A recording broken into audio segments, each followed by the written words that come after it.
Ladies and gentlemen, we proceed. So as you recall from the last session, the core concept, the core tool or core concept of called therapy is re-traumatization in a non-holding, unsafe environment, which is a facsimile of the original environment where the narcissist acquired his initial trauma. And the philosophy behind it is that it's one thing to talk about their trauma, it's one thing to reframe trauma, it's one thing to analyze trauma, and it's another thing entirely, emotionally speaking, to go through the same trauma again. And it is not possible to go through the same trauma again in a safe and holding environment, so we need to create a hostile, non-holding environment, of course in a structured way, and so on and so forth, which we'll discuss later. But actually, obviously, it's much deeper than that. Let me try to explain why. The hostile, non-holding environment, which is created in cold therapy, is the narcissist's comfort zone. We're all acquainted with the concept of comfort zone. This is the narcissist's comfort zone. Narcissists assume ab initio that the world is a hostile, non-holding, unsafe environment. They behave this way. They react this way. They emote, if they can, this way. All their cognitions are shaped by these assumptions, and therefore they are distorted. But it is their comfort zone. They know the rules. They know the ropes. They know how to behave. They can predict. They imbue the environment with meaning. The environment becomes meaningful. They can interpret, etc., etc. It is their comfort zone. Now, if a hostile, non-holding environment is the narcissist's comfort zone, forgot this. Let's close the windows because it will affect the recording. Sorry.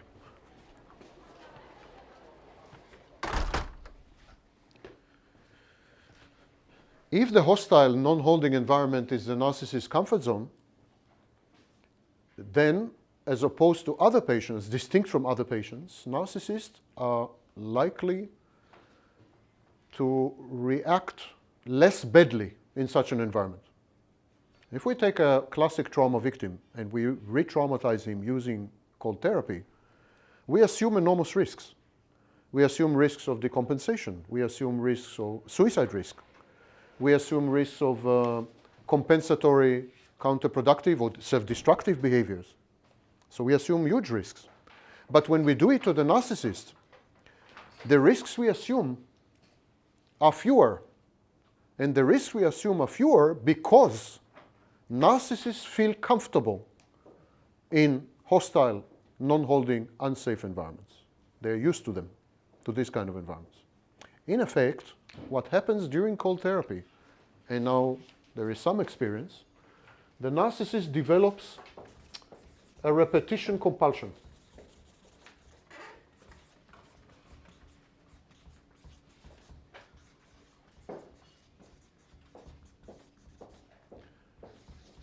When we place the narcissist, again in therapy, in a hostile, unsafe environment, he does not react by decompensating.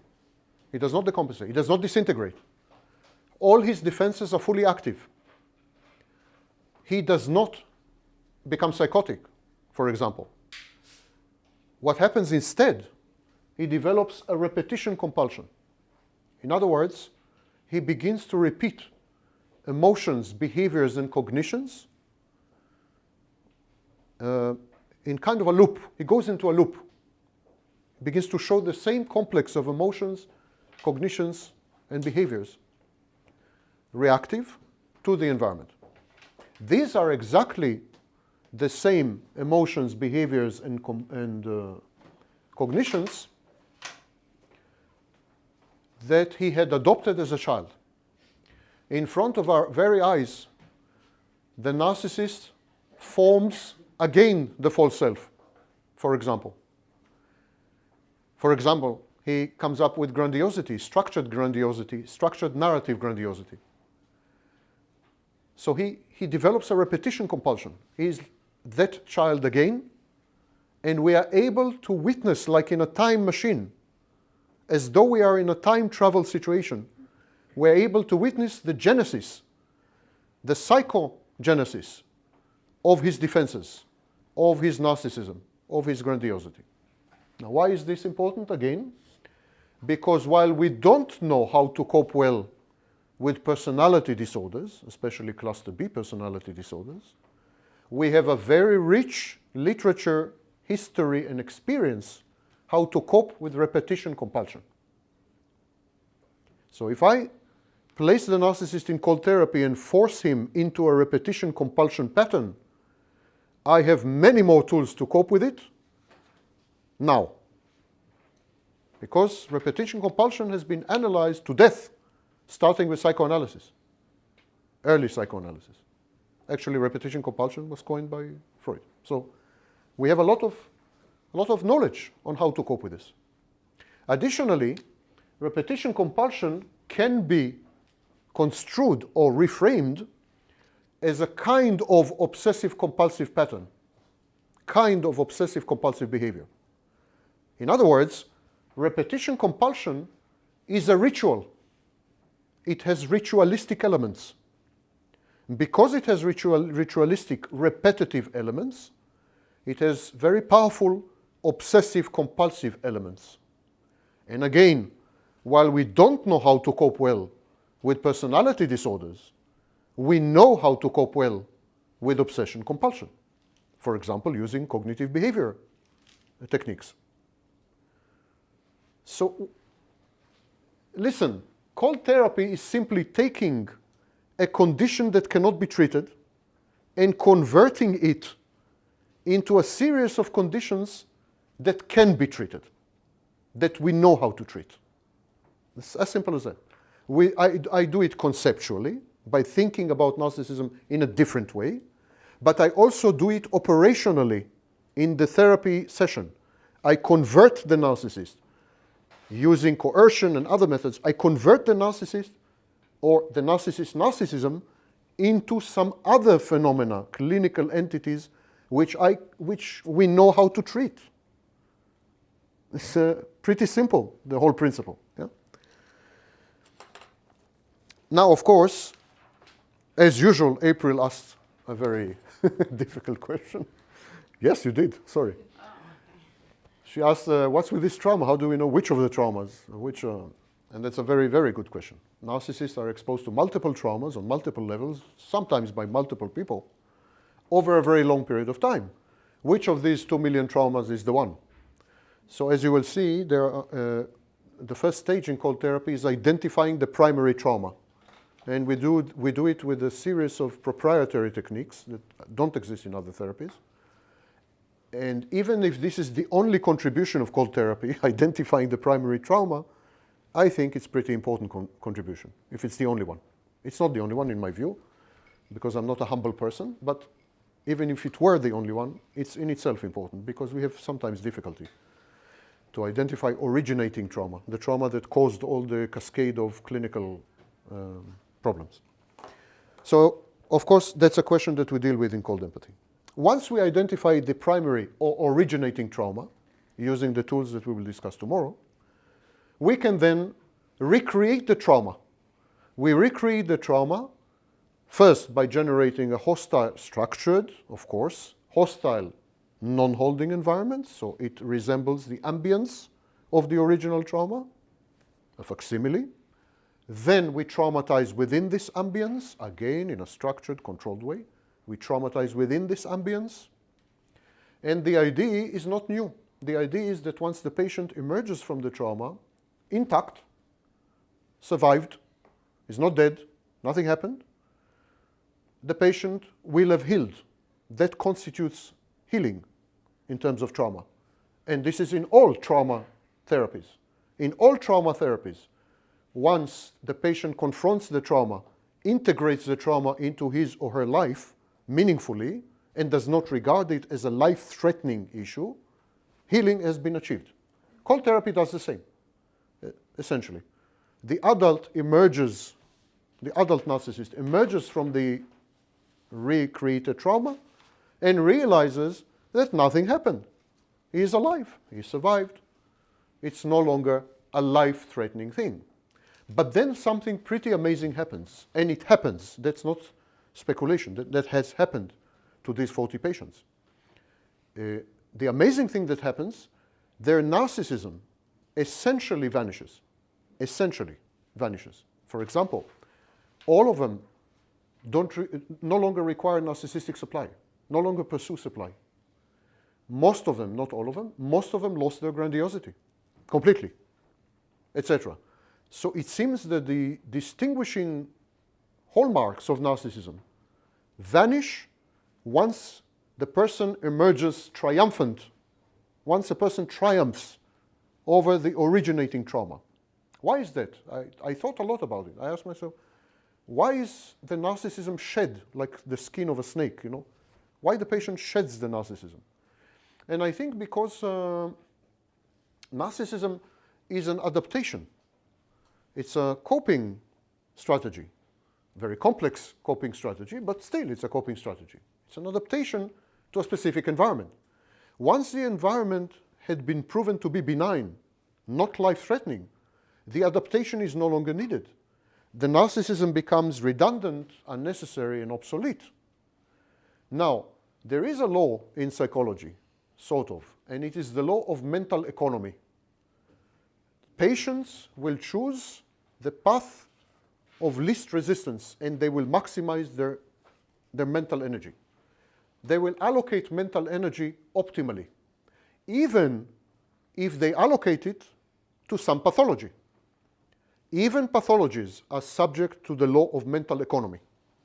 Even pathologies are subject to optimal use of mental energy.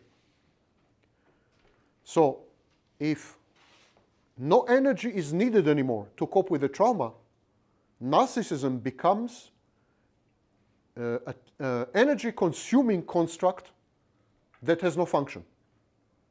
And that is not allowed in psychology. In human psyches, in human psychology, in human minds, you don't invest energy in anything that has no function. Even psychosis has a function. Everything has a function in human psychology. There is no such thing as something without a function. Mental illness has a function. It's adaptive. It's an adaptation. When it loses its function, the mind, the executive of the mind, refuses to allocate energy to that thing because it has no function. And the narcissism dies, simply, because it has no function. That I've witnessed with my own eyes. I witnessed it happening with my own eyes. That's not speculation. It's happening to this very limited, non-representative sample, self-selecting, non-representative, limited sample. I'm warning you, it's not rigorous, it's not tested, but to these people who self-selected, small group, non-representative, still, within this group, I have witnessed with my own eyes the narcissism vanishing. Not vanishing, simply. People who were addicted to narcissistic supply in panic when they didn't have supply and so on and so forth, after the treatment, were not seeking supply anymore at all. But I mean at all. Not that they were adapting the behavior or transforming it, nothing. They were not interested in supply anymore. Yeah? And you did not revert back to narcissism? Yeah, we have, yes, we have patients already 4 years, 3 years. We have one patient in Russia, 2 years. Yeah. The first one was 7 years. No, 4 years. We call therapy 4 years. Other things, something else. Okay, I want to introduce you again to a few concepts. We are running a bit short of time, to use a British understatement, but I'll see what I can do. So,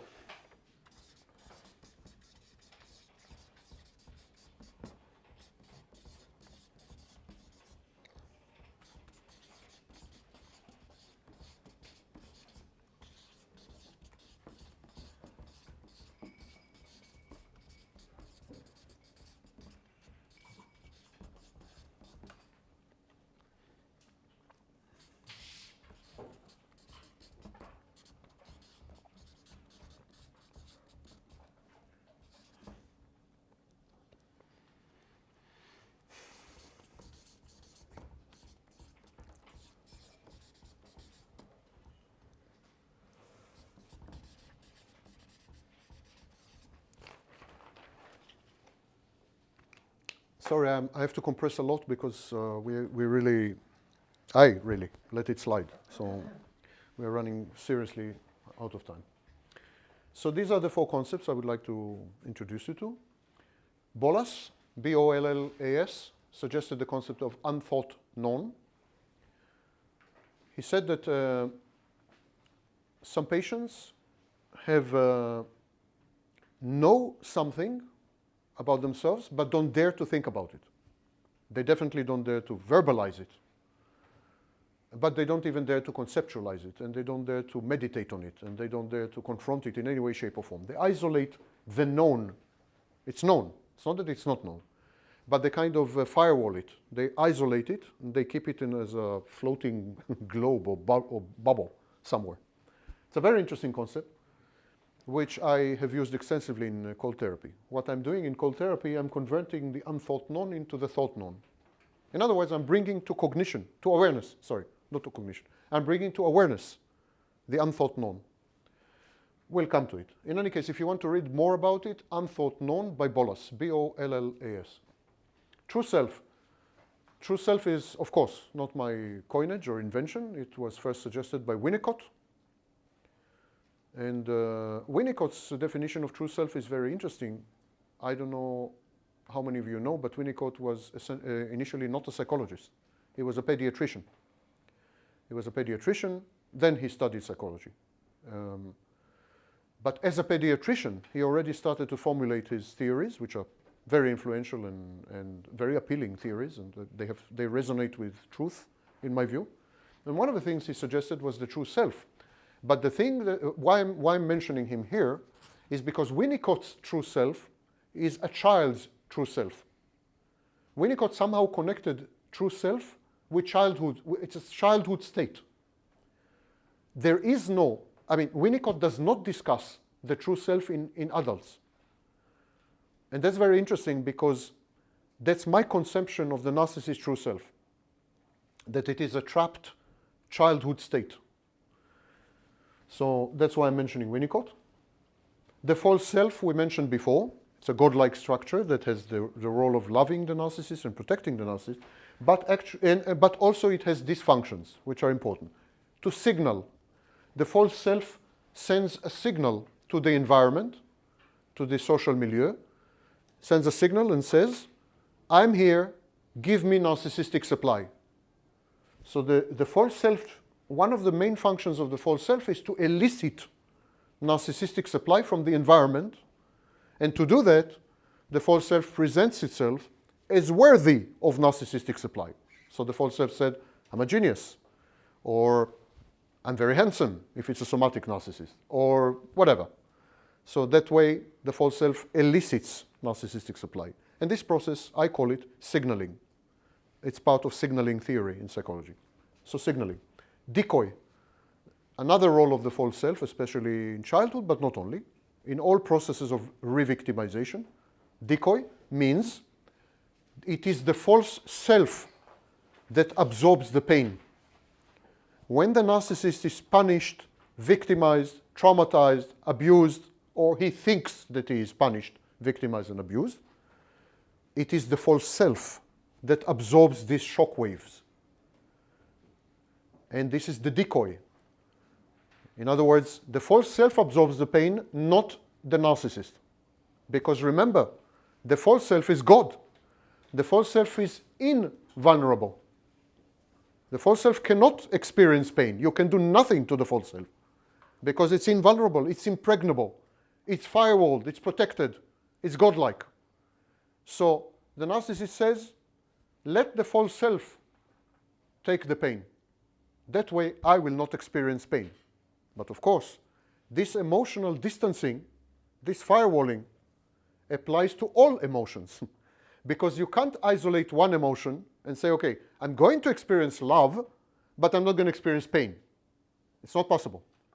If you firewall, if you allow the false self to experience one emotion, you have lost your capacity to experience any emotion. And the reason is very simple. Most emotions cause pain. If you love, there is the risk of loss. If you hate, there is frustration. whatever you do, there is the risk of pain. If you are pain averse and you relegate emoting, interacting with the environment, interfacing to the false self, you yourself, you remain devoid, unable to experience any emotion. You can say, yes, but the narcissist envies. Narcissism is about envy, pathological envy. It's about rage. It's about hatred, negative emotions. So who is emoting? Who is doing all this? It is the false self, actually. It is the false self that harbors these emotions. And we will come to it later. But this presents a serious problem in cold therapy. Because if it is not the narcissist who experiences emotions, if it is the false self, how can I get to the narcissist and induce change? Insight is cognition plus emotion.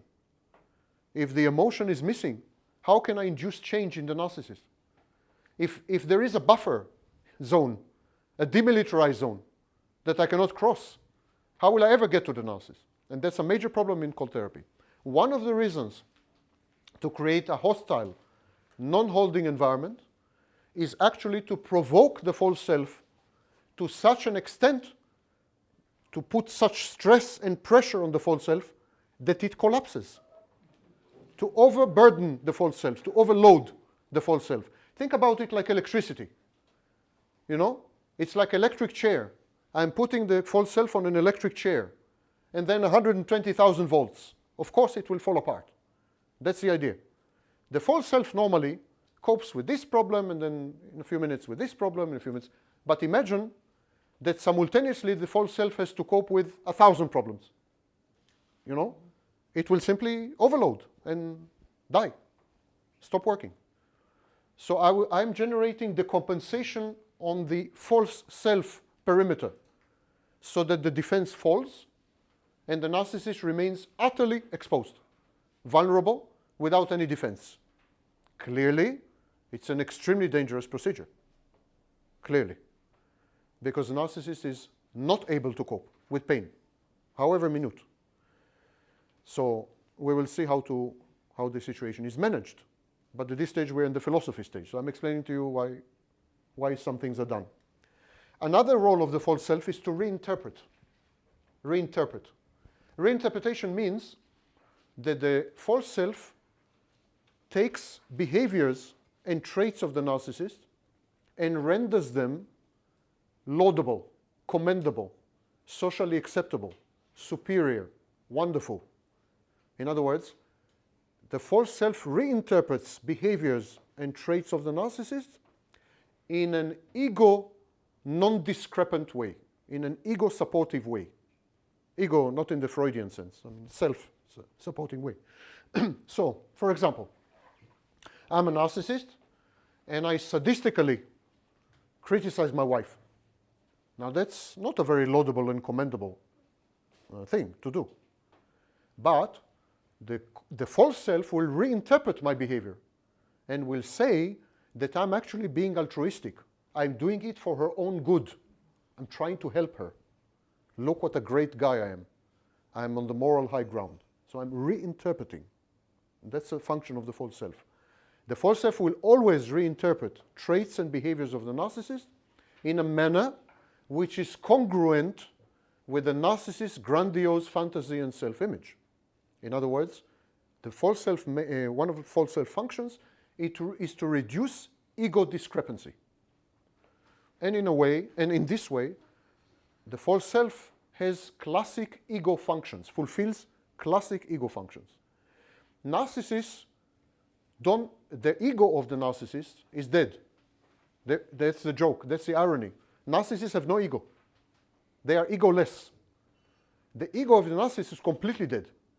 Instead, the narcissist, to get his ego functions, what he does, he uses the false self, and he imports ego functions from people. He simply forces people to fulfill his ego functions. So that way, he regenerates kind of virtual or artificial ego, but he has to do it every second. It's a Sisyphean task. Constantly he has to do it. He has to constantly regenerate his ego. And To make it systonic. to make it? To make it ego-systonic. To make it ego-syntonic. Ego-syntonic, yes. To maintain ego-syntony. Okay, I didn't want to go that deep, but yeah, to maintain ego-syntony. Otherwise, if he does not generate the ego functions, he has two problems. First of all, his reality test will collapse completely because the ego is in charge of interfacing with reality. And the second thing, he will become ego-dystonic. In other words, he will not like himself. He will hate himself.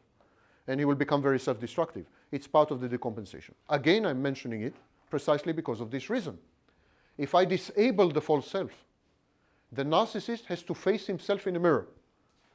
Suddenly, the narcissist realizes what an obnoxious person is. And they are obnoxious, sorry. Suddenly, he is faced with this reality. He can no longer reinterpret himself in an ego non-discrepant way, in an ego congruent way. That's a major threat in cold therapy. It can induce clinical depression if not tackled properly. Finally, the last function of the false self is to emulate. Emulate means because the narcissist has no empathy, he does not understand what it is to be human, to cut a long story short. He has no access to other people's minds, preferences, wishes, emotions, etc. So it is via empathy, that we somehow tap into a universal experience of what it is to be human. If we lack empathy, we will never understand what it is to be human. This process is called mentalization. Mentalization generates something called intersubjectivity agreement.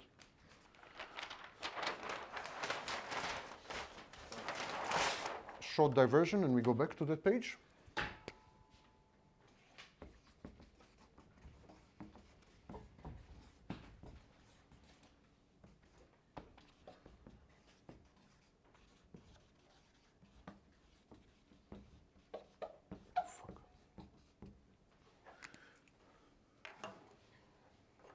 Empathy allows us to mentalize. What does it mean, mentalization? Mentalization is to try to imagine how it is to be someone else.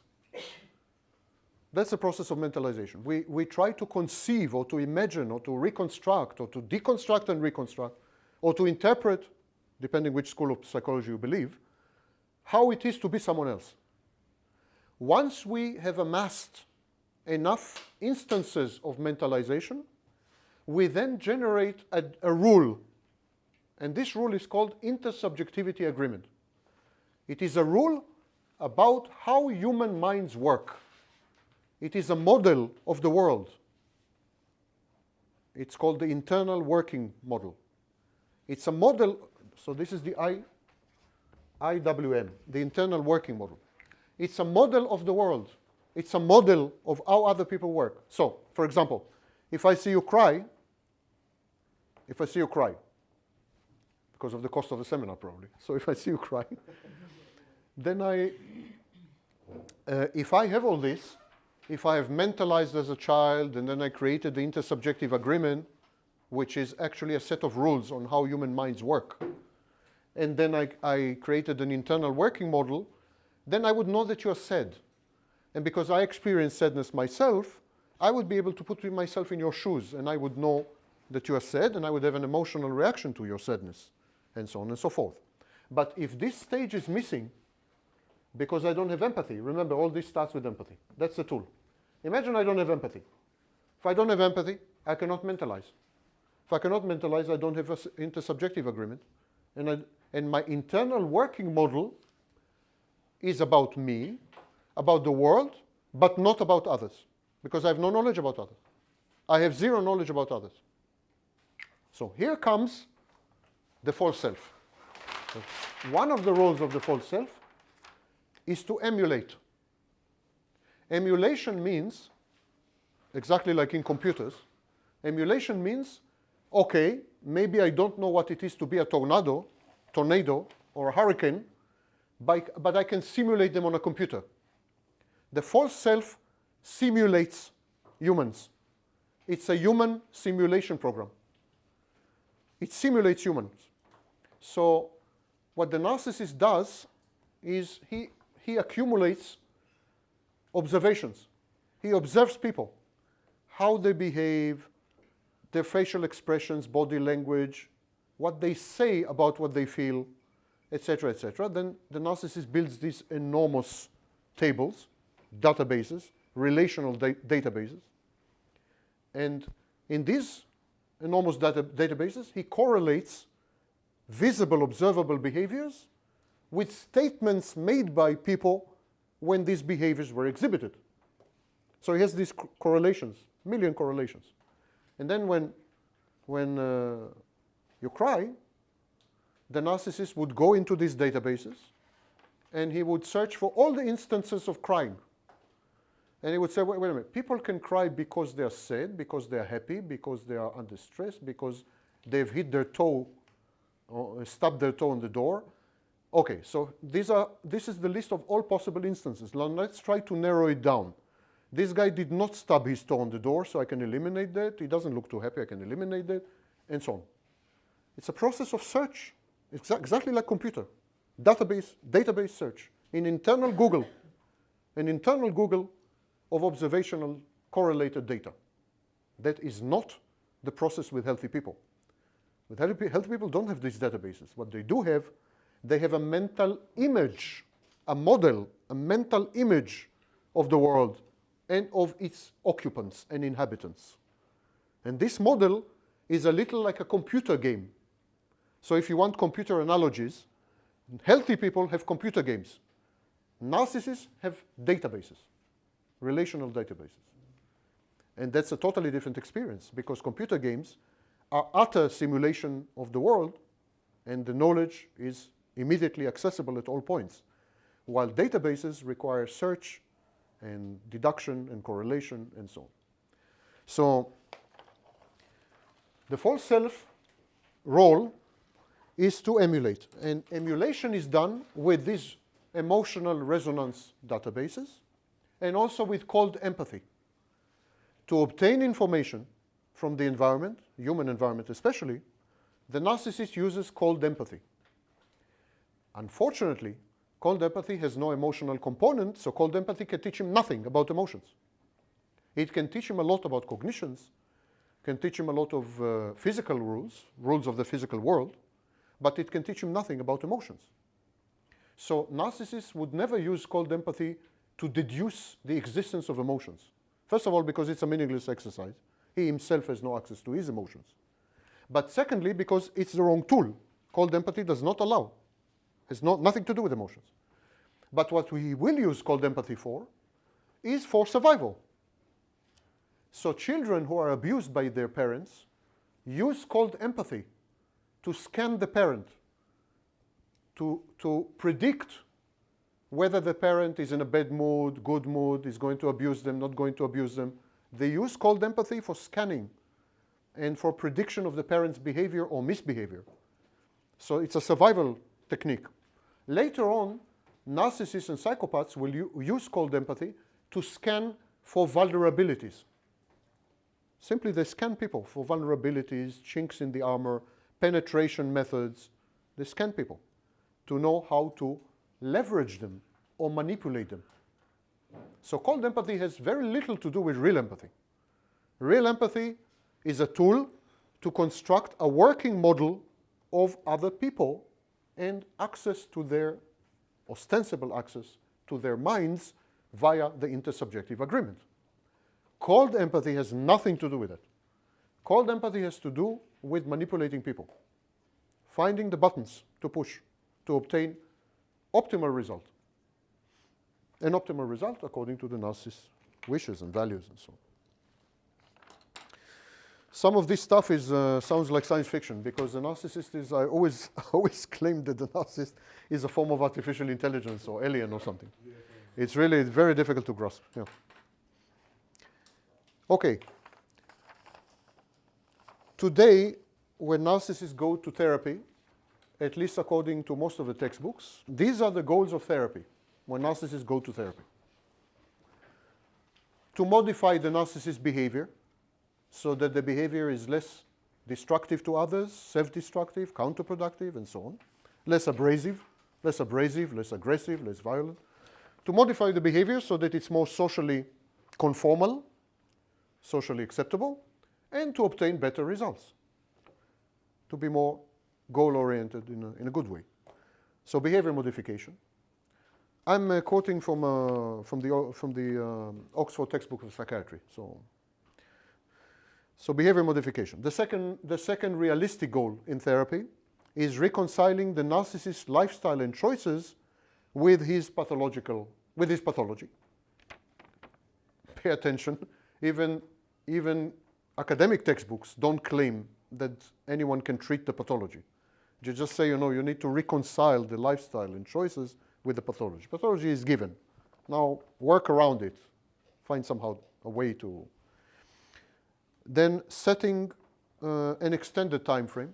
In other words, contracting an alliance, creating a therapeutic alliance, a contract with the narcissist, which is exquisitely difficult to do. And finally, agreeing with the narcissist on measurements of outcomes. Measurement of outcomes. Because if you don't agree with the narcissist on how to measure outcomes, he is likely to use it against you and tell you that you are not good at what you're doing. You're incompetent, and so on. So it's very useful to define in advance how the outcomes will be defined, delineated, and measured. So these are according to at least the Oxford textbook of psychiatry, these are the realistic goals and also, by the way, Theodore Millen, in his personality disorders in everyday life, also delineates very similar therapy goals for narcissists. Millen is totally, and I'm mentioning Millen because to a large extent he's the father of the modern study of personality disorders. Millen is completely and utterly pessimistic. Miller says, nothing can do with them. Just try to modify their behavior, and so on and so forth. Most of the authorities have this attitude because narcissists are considered to be difficult patients, obnoxious people, and generally to be avoided if possible. So most of the authorities have this very negative attitude towards narcissism. In a minute, we'll try to understand why. Okay. I'm skipping some things. Otherwise, we will stay here until 9, which I don't want to do because you will hate me. You will never hate me? April promises never to hate me. I thought you said I already hate you. No, I said I wouldn't hate you if we... No, she promises never to hate me. Why do you think she's sitting to my right? That was the way you interpreted it. Well, allow me my little grandiose games. Yeah. Compare these goals, which are very limited and very realistic, I agree. Using current methodology, current treatment modalities, compare them to cold therapy goals. The cold therapy goals are 1, to process trauma via skilled reliving of the trauma. Skilled reliving. Skilled reliving. Pay attention, I'm not saying reframing, I'm not saying this, reliving, to live the trauma again. I want to create an effect of post-traumatic stress disorder flashback. Those of you who are acquainted with PTSD condition, a flashback is not a memory. The person who has a flashback, the person with PTSD who has a flashback, is not having a memory. He is back there. He is absolutely back there. War veterans, for example, are likely to take a gun and start shooting people because they are back in Vietnam. It's not a memory. So, to process trauma via skilled reliving, or if you wish, skilled flashbacks. 2, to foster more adaptive functioning. Okay, that's standard. 3, to replace negative with positive coping. 4, to integrate distressing materials such as thoughts, feelings, and memories. 5, to lead to internal resolution and homeostasis. And 6, to aid the narcissist to develop skills such as resilience, ego regulation, and empathy. Yes, even empathy, believe it or not. We will come to all these later. Skippy, skippy, skippy, and we go here. Okay. Why therapists don't like narcissists? I mean, we are such nice people. Why therapists don't like us? I'm heartbroken. Simply heartbroken. Well, it's because of several reasons. Some of them the therapist's fault, some of them the narcissist's fault, and all of them extremely unpleasant to both parties. Start with the fact that narcissists are likely to idealize the therapist and then devalue the therapist. Idealization and devaluation cycles are very common in therapy with narcissists. When a narcissist is either coerced into therapy, forced to attend therapy, or attends therapy willingly, voluntarily, because of a life crisis, and both situations exist, of course. For example, court-mandated behavior, evaluation. That's something a narcissist doesn't want to do, but is forced to by the court.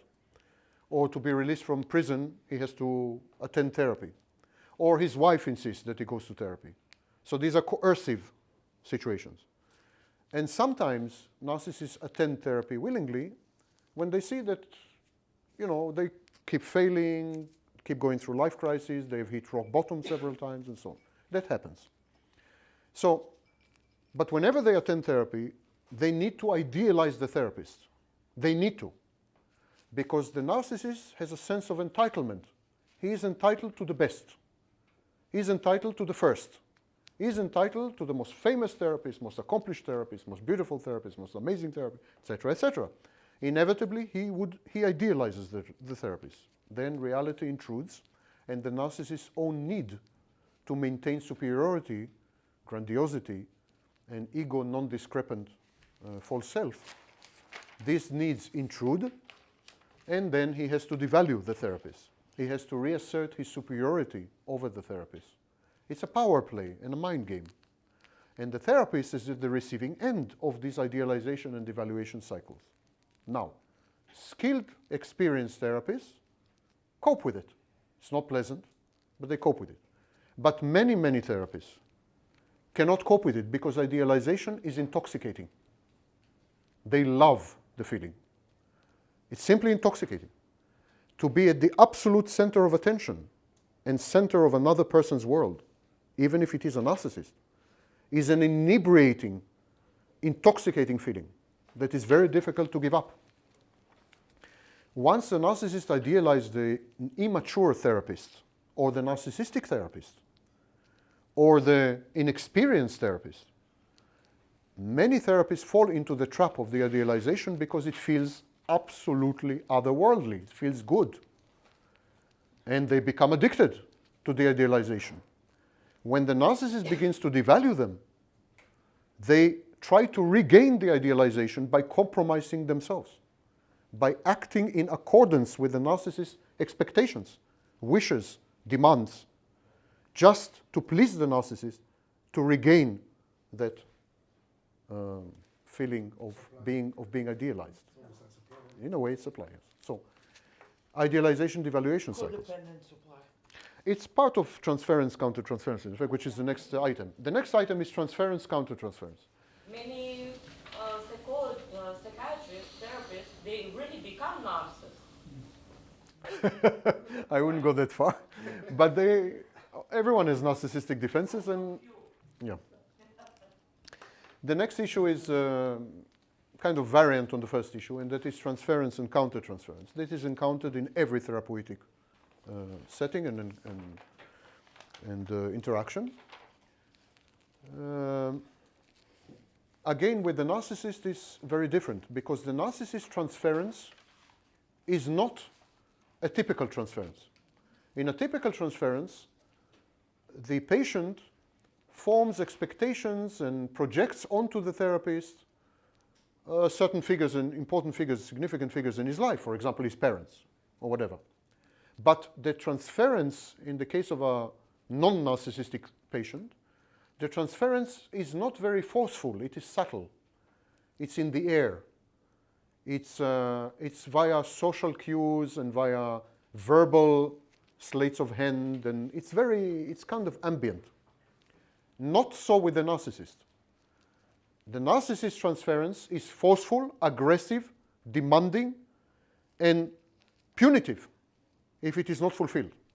In other words, the narcissist is likely to come to the therapist and insist that the therapist fulfills parental functions, for example, or functions of a lover.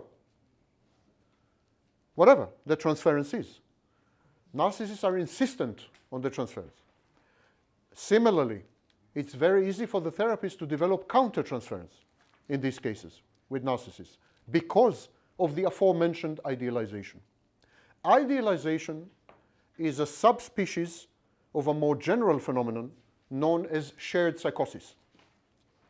Shared psychosis is when two people share a psychotic state, when they share a flawed reality test, when they agree to enter each other's twilight zone and fulfill roles within this narrative that has very little to do with reality. It is very easy for the therapist to compromise and enter the narcissist shared psychosis. Because the narcissist comes to the therapist and says, listen, you're amazing, you're the best. I mean, I've never come across someone like you. You are absolutely the best. I mean, what are you doing here? I mean, you should be, you know. And it's very easy for the therapist to accept this, even knowing that it's non-realistic, even knowing that it is a manipulative technique or idealization, and then enter this state of essentially psychosis and collaborate with the narcissist in a danse macabre. And then the narcissist starts with the transference. And within the shared psychosis, the transference makes sense. Because if the therapist is so endowed and so brilliant and so, then really it's a little like a parent. So it's, you know, therapists can become parental or lover or whatever. It's a slippery slope, starting with the idealization and ending with complete shared psychosis via uncontrollable transference and countertransference. And this happens a lot with narcissists. It happens also with non-narcissists, but much more rarely. Much more rarely. But with narcissists, it happens a lot. The next problem for therapists, and why they don't like narcissists, the next problem is a phenomenon known as vicarious traumatization. Vicarious traumatization is when the narcissist assumes the trauma of the patient, is traumatized by the patient's trauma. So the patient comes and describes a horrible childhood with horrible trauma and abuse, and the narcissist begins to, via empathy, begins to identify with the patient and begins to feel traumatized. Exactly like the patient. Experiences vicariously the patient's pain, trauma, hurt, and so on. Vicarious traumatization, strangely, happens a lot with narcissists, and it has been one of the reasons that I started to believe that narcissists are actually children. Because the first instances of vicarious traumatization were reported in child psychology, when children came and described being mistreated, being abused, and so on. Therapists reported a high rate of attrition via vicarious re-traumatization. It's very easy to identify with the child, to feel bad, to feel pain, and so on. But why do therapists react the same way to narcissists? Because narcissists are children. It's exactly the same. Narcissists are children. You know, many spouses of narcissists, when you ask them, why do you stay with the narcissist? Why aren't you leaving? Because 20 years ago I suggested the best policy is no contact. And I'm asking, why do you still stay with the narcissist? And they say, I can't leave him. Underneath it all, he's a child. It's like abandoning my child. I cannot leave him. And this is, of course, vicarious re-traumatization of the spouse. She experiences the narcissist's pain and trauma, and she cannot add to it by abandoning the narcissist. It's a tool that the narcissists use to bond and attach to the therapist. You remember? Trauma bonding, betrayal bonding. It's a tool that narcissists use to render the therapist emotionally involved in such a way that the therapist would find it impossible to resist the narcissist, even when the narcissist, for example, demands illicit transference, demands, I don't know what, sex, demands love, demands, so vicarious traumatization renders the therapist defenseless. And then the narcissist can use cold therapy to penetrate the therapist, sometimes physically. Now, the narcissist also provokes in the therapist narcissistic defenses. Some therapists react badly to the narcissist's grandiosity, to his obnoxious behavior, to his lack of empathy. They react to the narcissist narcissistically. For example, they begin to compete with the narcissist. They would argue with the narcissist, who knows more? Or they would assume a position of supreme authority and power, and they will convert the therapy into a hand, who is stronger. So very often, the therapist becomes temporarily a narcissist, exactly like the patient. The patient raises in the therapist his own narcissistic defenses. And therapists hate that, because after that they feel ashamed, they feel degraded, they feel that they've betrayed their profession. They don't like this feeling. But numerous therapists describe in the literature, and to me, I have over 1,000 therapists in my group, describe also to me, to the literature, otherwise, numerous, they share between themselves, numerous therapists describe how the patient pushed them to the point that they misbehaved professionally. That they became enraged, that they lost control, they flipped, they attacked the patient, they confronted the patient, they competed with the patient, and they hate it. That the patient has... You stabbed the patient, you threw him off the window. Yes, yes, exactly, yes. Claudia? Could you give us a list so we Brazilian style. Capoeira, yes, capoeira. With music. With music, yes. Next thing is in surveys of therapists regarding difficult patients. By the way, if you type the words difficult patient, you will find huge literature on difficult patients, not only narcissists, difficult patients. So in surveys of therapists regarding difficult patients, among them narcissists, therapists describe invariably, I'm quoting, resentment, alienation, and burnout. It's a term used a lot. Burnout. They feel victimized, they feel emotionally exhausted, and they feel traumatized. Quoting from the surveys. And the last thing is cooptation and collusion. Cooptation and collusion is when the narcissist bribes the therapist. Simply. The narcissist can come to the therapist and say, listen, I heard that you want to open a new clinic. No problem, I'll give you the money. We'll become partners. You want to be partners? So he's trying to co-opt the therapist, to corrupt the therapist, to buy him out, or her out, to bribe the therapist. Many therapists fall in the trap. They fall in the trap. Money is a strong allure, and lure. Many fall in the trap, but it's not only money. It could be sex, could be money, could be power, could be access. A patient can come to the therapist and say, listen, I heard that you are in an advocacy group for children's rights. I happen to know the Minister of Health. Would you like to meet him? Innocent, no? Innocent, but it's a corruption of the therapy process. It should never be allowed. But many therapists would say, yes, sure, can you arrange a meeting? Even buying gifts, including expensive gifts, is something used by narcissists to corrupt the therapy process. This is collusion and cooptation. So that's why they don't like narcissists, unless the gift is really expensive. Now,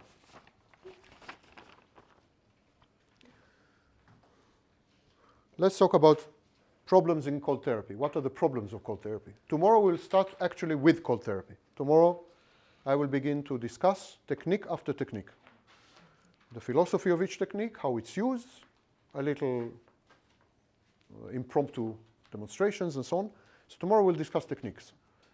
But today let's finish at least the background and the philosophy and so on. One thing I owe you is to tell you what are the problems in cold therapy. It's not all wine and roses. Actually, I would say that even not most of it is wine and roses. It's still very early on. It's a new technique. It's very limited sample, and so on. And already I see some serious problems emerging, and you're entitled to know about them. First of all,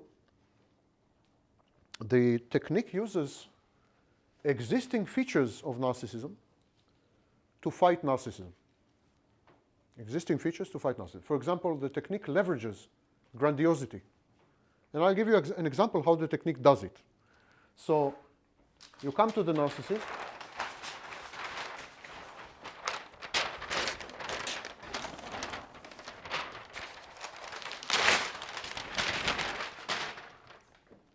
Let's try this one. Yes. You come to the narcissist and you say, listen, this and this behavior is not worthy of you because it's not efficient. You're a very efficient person. You're perfect. You're optimally constructed. You function optimally. And this behavior is not optimal behavior. So this is an example of leveraging grandiosity, leveraging the narcissist's grandiosity to eliminate a certain behavior or a certain thought. Okay, it's a very primitive example. Tomorrow we'll see much more complex examples, but you get the gist of it. Okay, we use the grandiosity against the narcissist. It's a little like jiu-jitsu, where you use the opponent's motion to overturn the opponent. Yes, but it presents serious problems. Because if you're playing with fire, sometimes you get burned. If you're leveraging the grandiosity, you can also increase it or enhance it or encourage it. So it's a very fine line, and it requires fine-tuning and modulation. And therefore, it presents onerous requirements and demands, imposes them upon the therapist. It's not easy to do, not easy to implement. So first problem is cold therapy is so attenuated, so that it's extremely difficult to implement. It requires a highly intelligent, highly attuned therapist. No offense, not all therapists are highly intelligent and highly attuned. In other words, not every therapist can implement cold therapy. And emotionally self-confident. Emotionally self-confident, secure attachment, and so on. Yes, secure attachment, emotionally self-confident, etc., etc. It's a very specific profile. It is not a mass therapy. Cognitive behavioral therapy, every therapist can implement. It's totally, I think a computer can do it. It's totally automated in a way. It's about automatic thoughts and this and that, and there are protocols extremely well defined, and anyone can do it. Not so with cold therapy. I think the profile is so specific that few therapists could use it. Not to mention the re-traumatization and which require in itself. That's the first problem. Second problem, cold therapy is provocative to the patient. So the minute you begin to use it, all the defenses of the narcissist are provoked simultaneously. There is a risk that if the therapy is not managed properly, it will degenerate into an all-out war. And of course, the therapy is finished in that case. So it has to be managed very surreptitiously. And that's why someone asked me, I forgot who, if we're, I think Ivy, if we're informing, if the patient is informed. Absolutely not. If you inform the patient, you provoke all the defenses in advance, and that's the end of the therapy. If you inform what? Hmm? If you inform what? Ivy asked if we describe the therapy to the patient. We explain the therapy to the patient and so on. In the case of cold therapy, no. Because narcissists are not normal patients, and all the defenses will be provoked.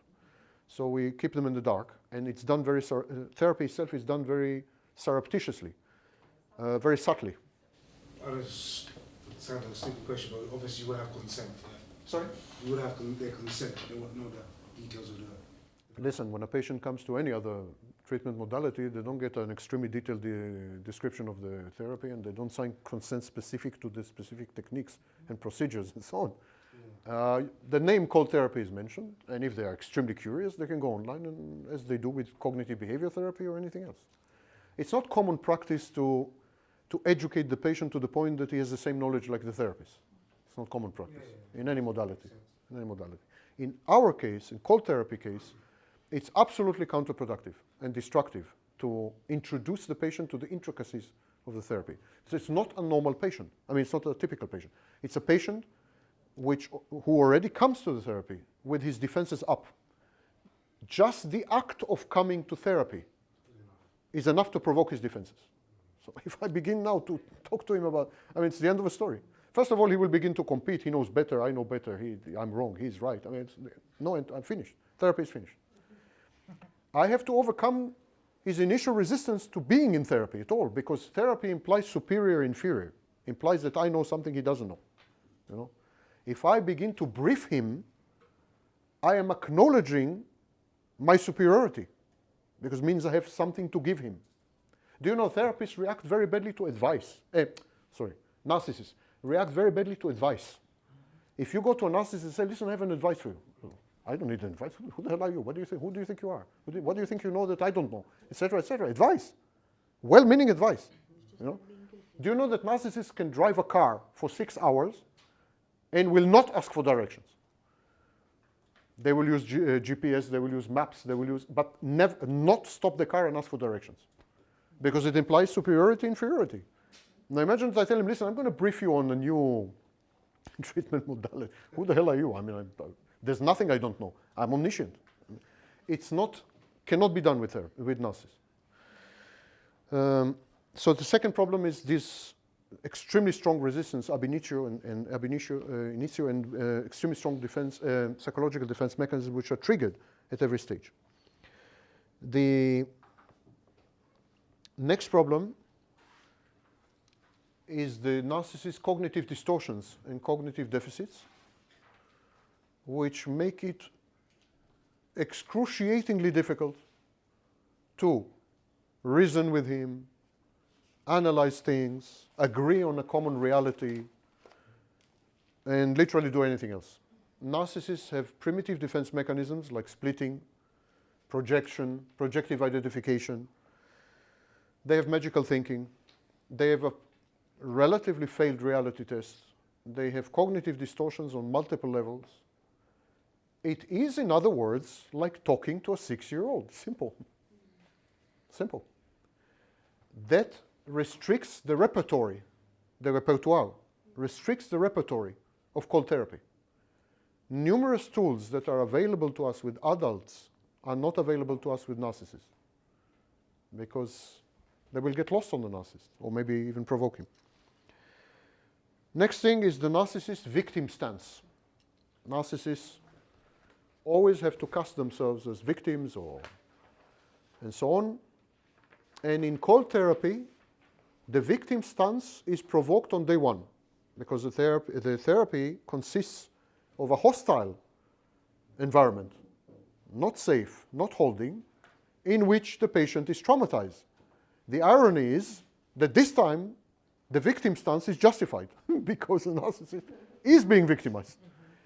But victim stance in the case of the narcissist is already interlinked, attached to certain counterproductive behaviors and sometimes self-destructive behaviors. So in cold therapy, I victimize the narcissist, I provoke his victim stance and all the attendant behaviors. And these attendant behaviors render the therapy sometimes dubious, because these attendant behaviors which connect to the victim stance are either defensive or aggressive, but whatever they sabotage the therapeutic process.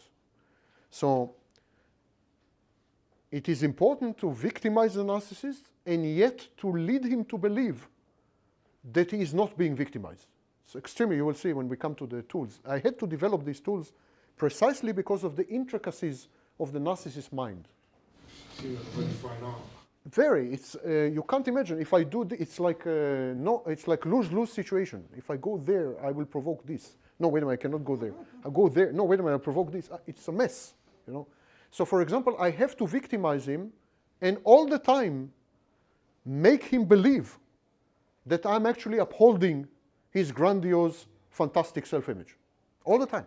even as he is being victimized, even as I treat him in a hostile, non-holding manner, even as the environment becomes more and more unsafe, more and more akin to the original trauma, originating trauma environment, even in all this, I must preserve his defenses at this stage for him not to decompensate or to walk out or whatever, or to become aggressive, also possible.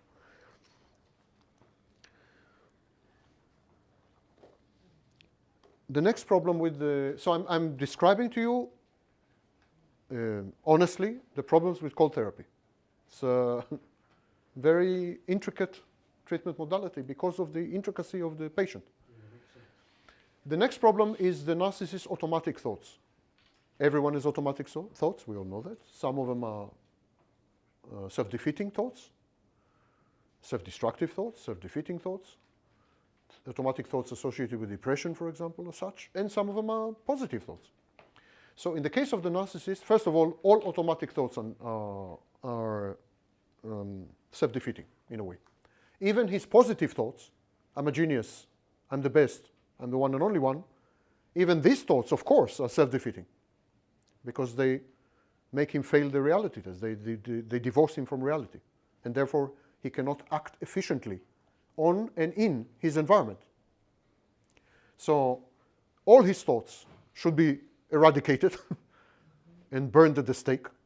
All his automatic thoughts, negative, positive, what he perceives as positive, all of them should be eliminated.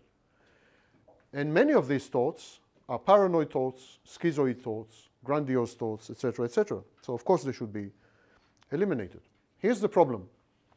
If you are left with no automatic thoughts, it's a problem even bigger than having negative thoughts. No one, no treatment modality, cognitive behavior, behavioral or other, aims to eliminate all automatic thoughts. The aim is to eliminate negative thoughts. It has never been tried before to eliminate all automatic thoughts, to the best of my knowledge. Never been tried by any modality. To say, wait a minute, everything you think, every automatic thought you have should be deleted. And that's a problem, of course. The next problem is contracting and alliancing. Making a contract with the narcissist, creating a therapeutic alliance is very close to impossible. Even if you do succeed to strike some deal, narcissist is likely to go back on the deal, renegotiate the deal, undermine the deal, sabotage the deal passive-aggressively, and otherwise, and so on and so forth. It's difficult to reach an alliance or contract with the narcissist. It's possible. I'm not saying it's impossible. Of course it's possible. But it's difficult. It is doubly difficult in cold therapy because alliancing and contracting are based on a modicum of openness and kind of a foreseen timetable and open-ended commitment of the therapist to the patient, usually. And all these are essentially not possible in cold therapy. So the very concept of alliancing in cold therapy is in trouble in contracting. Additionally, in cold therapy, at least in the initial stage, we encourage transference. In cold therapy, I encourage transference. I want the patient to, as opposed to all psychoanalytic and psychodynamic modalities, in cold therapy, we encourage transference. So because I encourage transference, I do not want to contract and to have an alliance because it implies a relationship of equals working on a common problem. And I am not the narcissist equal at the first stage. I'm his abuser. And I want him to think of me as his abuser. I want him to transfer to me. I want the transference. So, serious problems with alliancing. Next problem is managing transference and countertransference. I mentioned this.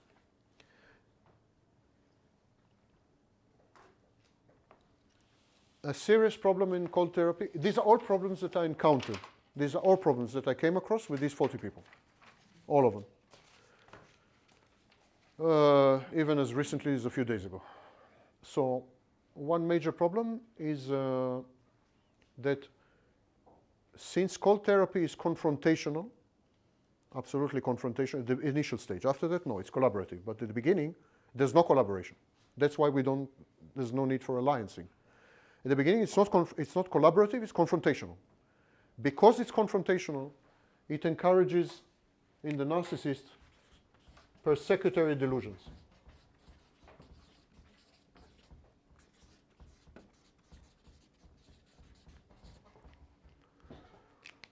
Persecutory delusions simply mean that the narcissist find himself in a strange environment with a therapist who does to him strange things which make him feel very bad initially, and he doesn't understand why. He came to feel better, not to feel worse. I had a patient in Russia, for example, who walked away. She said, "You make me feel worse. I came to feel better." So one way of coping with this utter meaninglessness, because he doesn't know what is called therapy and how it's going, so it's utterly meaningless. One way of coping with it is constructing a persecutory delusion. So he would say, "This therapist doesn't like me," or "He has something against me," or "We're not getting along," or "He makes me feel bad. He doesn't know what he's doing." So he will construct some persecutory delusion where the therapist is a persecuting object. It's not paranoia. Paranoia is something else. It's a internalized bad object. He would render the narcissist a bad object, then internalize it and transform it into a persecutory object. And that's worst possible outcome if you get it in cold therapy, and it's easy to get it, very. The therapist renders the narcissist? Sorry? Is it the other way around? The narcissist renders the therapist? The narcissist finds himself in a hostile environment with a therapist who constantly attacks him and traumatizes him. And so the narcissist has to make sense of his world. So he's asking, why is this guy doing it to me? And so one possible answer is because the therapist hates me, or doesn't like me, or has something against me, or whatever. And so he transforms the therapist into a bad object and internalizes the therapist as a persecutory object, someone who persecutes him. And this is, of course, a very bad outcome, which we don't want to have. But unfortunately, could easily be obtained in cold therapy. Even with me, that I know the therapy well and so on, I've had, as recently as a month ago. There was a Russian patient, and she began to attend cold therapy, and she walked out, and she said, "You made me feel very bad." Never came back. Made me feel very bad, and so on and so forth. So I don't know if it's ahead of time, but if I would say to the patient that we're going to pass through some challenges you never had in your life, be patient. Just like challenge them and then... Yes, I just mentioned that I'm using grandiosity to challenge. That's right, so that's right. So Yes, done. yes, That would help. but not in this way. For example, if I say to the narcissist, "We're going to go through some challenges you never had in your life," you imply that you know something that he doesn't know, and that his experience is not complete. But he is perfect. He is godlike, so can't be something like that. But for example, if you use his grandiosity and you tell him, "Listen, I see that you can achieve much more. I mean, you are so amazing, you're so brilliant, you're so perfect, you can achieve so much more, but I think these behaviors are not worthy of you. They're not optimal for you. You should strive for much," in other words, leveraging the grandiosity to achieve behavior modification, that would work. But the whole setting is such... Season down a little bit the resistance and this... Yes, so we do that. We leverage existing features, as you will see tomorrow. Leverage existing features of narcissism. But the overall ambience is such that it's easy, actually, even for a healthy person, to develop persecutory delusions. It's easy when you find yourself in a very hostile environment where someone insists to traumatize you, and you don't perfectly understand why. It's easy to say, "Well, this guy has something against me. I mean, what's wrong with this guy? Why does he keep insulting me? Why does he keep attacking me? Why does he keep disagreeing with me?" Even if you're not narcissist, if you're a perfectly healthy person. But for the narcissist, of course, the default mode is persecutor, because he has a victim stance. So persecutor. This therapist has something against me. The hell with him. I'm gone. Of course, manifestations of narcissism, such as narcissistic rage and narcissistic shame, appear a lot in cold therapy. If we don't know how to manage them, they can spiral out of control and consume the whole process. And finally, I have developed several techniques, which I will mention tomorrow, to identify the originating trauma and to distinguish it from not irrelevant traumas. Yet these techniques are new and not infallible. In other words, could happen in cold therapy that you misidentify the trauma and you're working on the completely wrong trauma. And this could lead to secondary traumas and even to CPTSD. So if we get the originating trauma wrong, you could be actually damaging the patient. You could really cause another trauma, or even complex trauma that will remain for a while. The tools I developed to distinguish the originating trauma are strong, I believe, but not perfect and not infallible. Need a lot of work and a lot of experience still. Listen, we are all here in this room at a very initial stage. I'm not pretending that it's ready for mass market or anything. It's a very initial stage. But it's a problem in cold therapy, the risk of misidentifying the trauma. We're talking always about narcissists diagnosed already. Yes, yes. We are not talking about how to diagnose them. No, although I was planning, I don't know if we have time. Yeah, we have time actually. I was planning to talk about that. I just delayed it because I didn't know if we had time, but I see that we have time. No, because there are the 9 traits and stuff, but what would you say? Yeah, I'll talk about it now. I simply dumped it somewhere because I thought we don't have time. In my country, you have to be a licensed psychologist to be able to do that. Yeah, I don't know how it works because we're all from different places, you know? Well, I'm licensed, but Yeah. the issue is the technique. I mean, Sam, just quickly, is this cold treatment effective for cerebral and somatic? Yes, yes. Equally, yeah. Because the psychodynamic is identical. It's just the expression is. We all choose the tools that we have. If you have a beautiful body and so on and so forth, you will receive during childhood or adolescence, you'll be channeled to become somatic.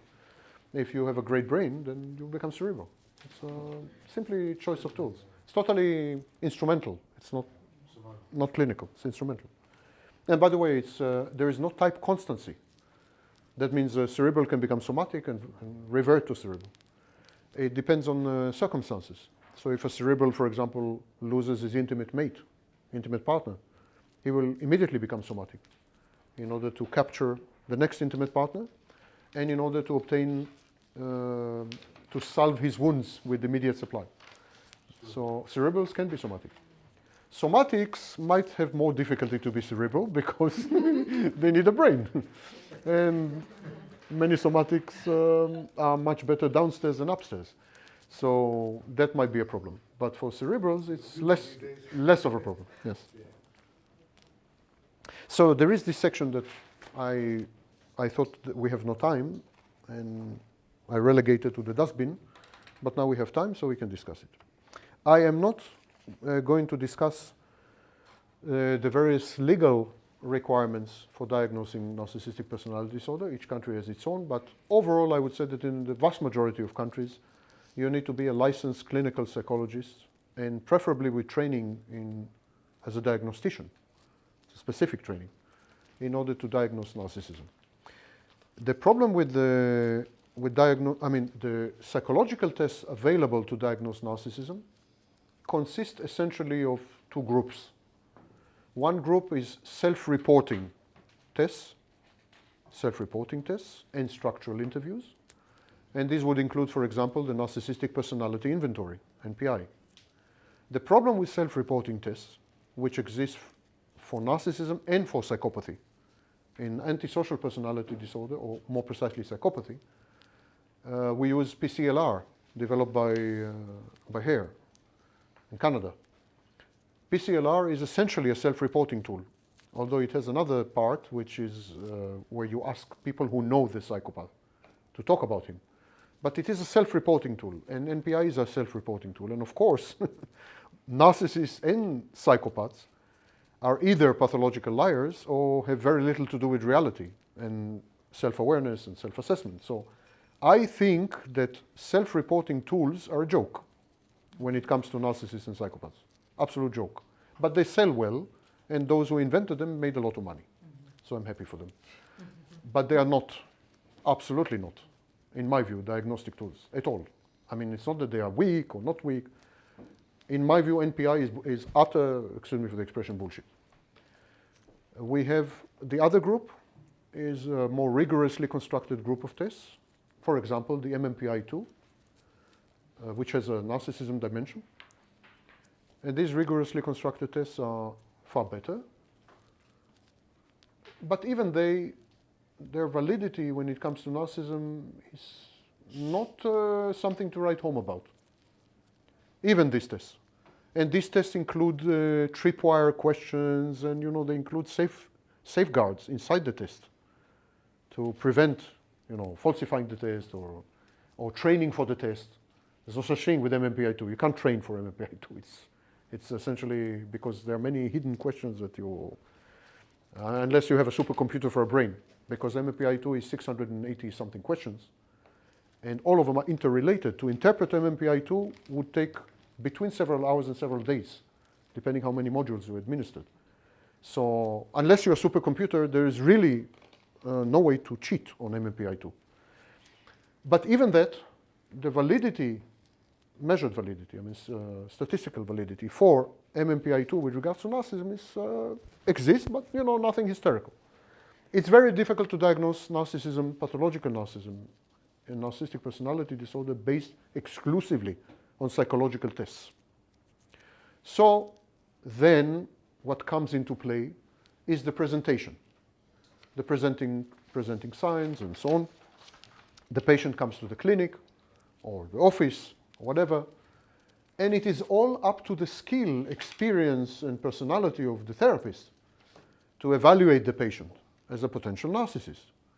So there is body language and presenting signs and complaints and verbiage and all kinds of things that you pick up either via training or via experience, and it's a good indicator whether the person is narcissistic or not. Unfortunately, even according to authorities like Theodore Millen and Davis and others, there are gradations of narcissism. So someone can have, for example, a narcissistic personality, but not have narcissistic personality disorder. Someone can have a narcissistic style, but not have NPD. Someone can have narcissistic traits, narcissistic overlay, narcissistic everything, but not be a narcissist in the strict clinical sense.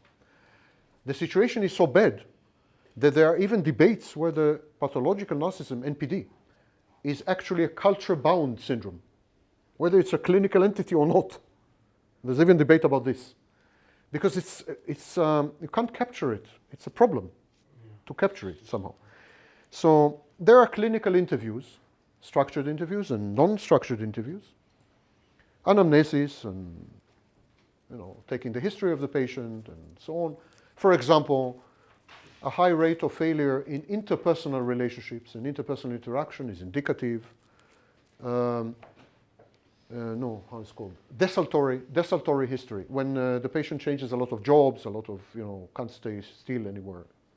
That's also indicative, and so on. So you have these indications. So you accumulate presenting signs, anamnetic signs, history of the patient, this, that, troubles here, problems there, and gradually the picture emerges. I would tend to trust the judgment and opinion of a therapist much more than any of the so-called psychological tests that exist today. Much more. Because if you had been exposed once to a narcissist, true one, malignant one, you're okay. You're inoculated. You will identify. You will identify. You feel it. And No. this is amazing Yeah. about the laws, because many psychologists they have no idea what they're dealing with, because there's no personal experience. Yeah, it's without personal experience. It's, Because they're narcissists. So what's the common pitfall where if they do wrongly diagnose, what would they diagnose? Is there a common mistake? I'm sorry?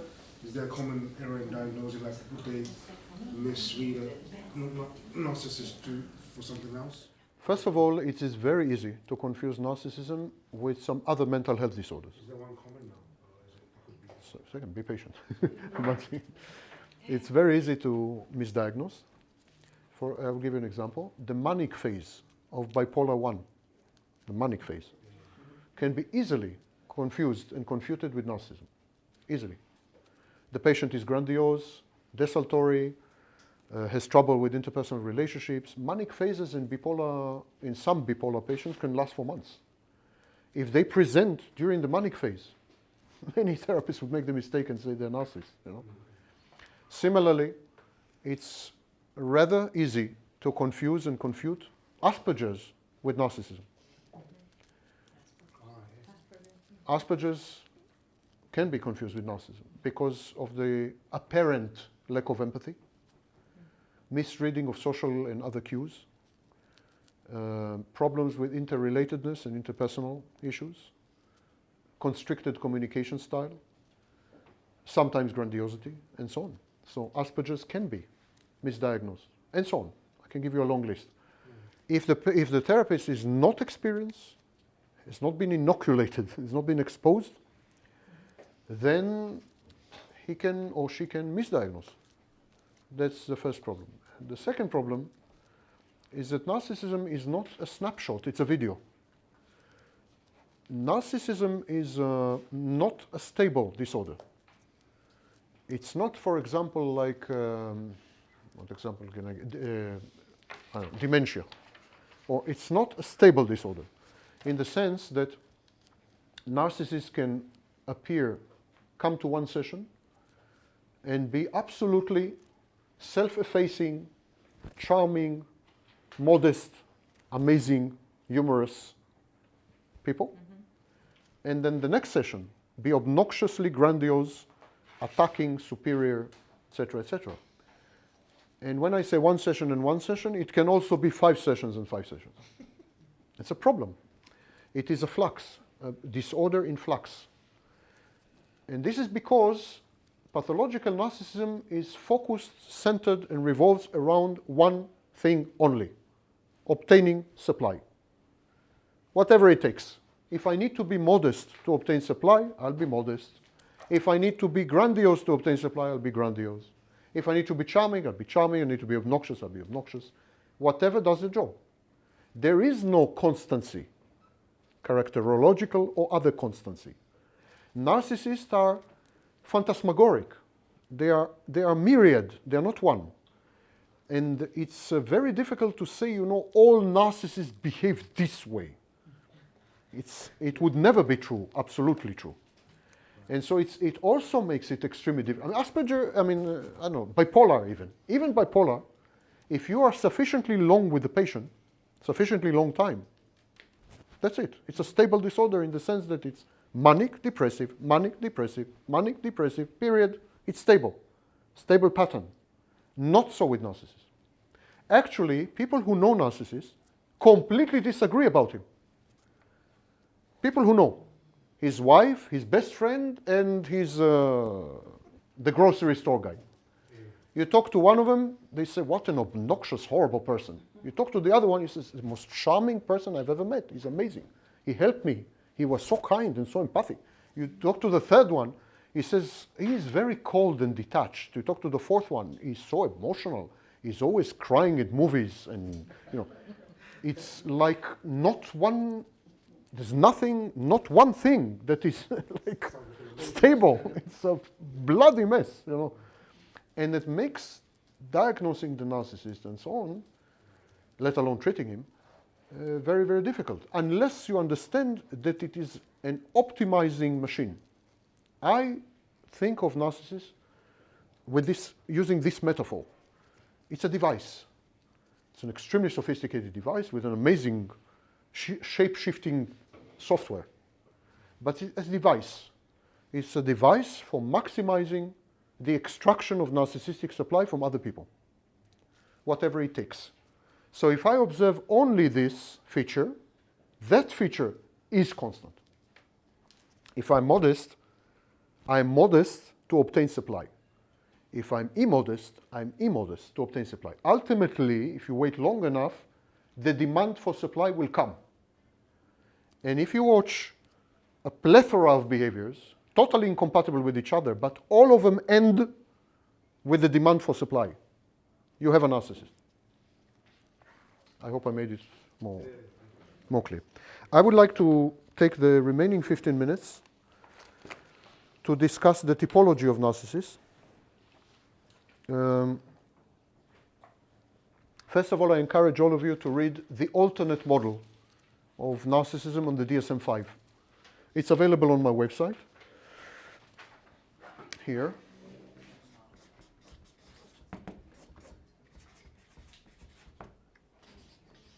The book itself? And I think on the book itself, yeah, actually. Wait a minute. Can someone give me a copy? I think this one is with the alternate model. I hope. Let's see. Who knows? I just wrote it. I never read it. Who would read such a book? In the DSM-5 is there too? Yeah, DSM-5 is there, but I don't know if the alternate model is there. I think it is.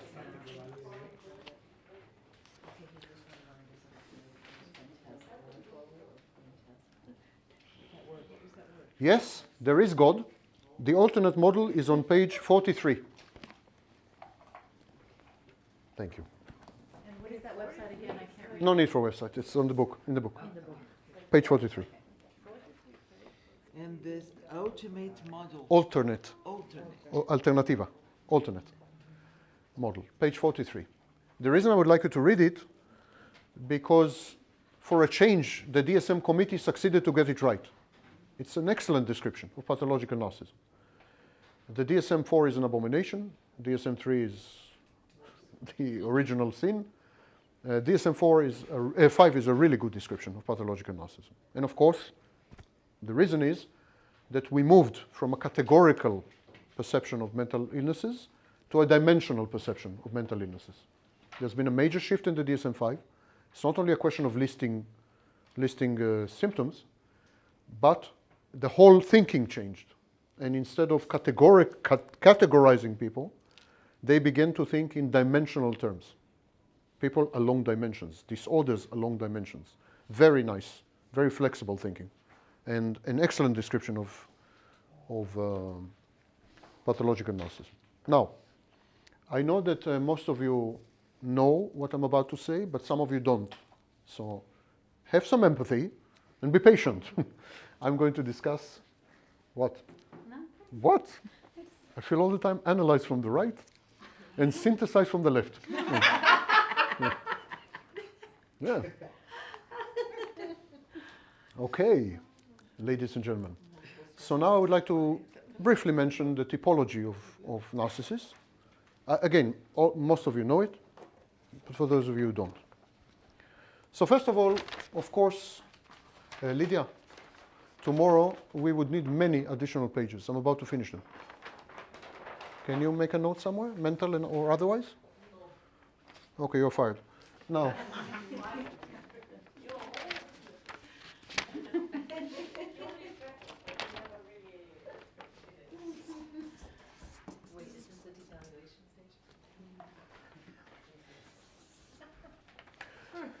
of course, the first and most famous type is the overt or classic or grandiose narcissist. That is a narcissist who is largely egosyntonic, in other words, feels good with himself and who he is, largely egosyntonic, and emphasizes his grandiosity. If he takes it too far, he becomes malignant. So malignant narcissists are overt, almost without exception. The emphasis is on grandiosity. In other words, grandiosity is used to elicit narcissistic supply. Remember, all narcissists seek supply. They are drug addicts, in effect.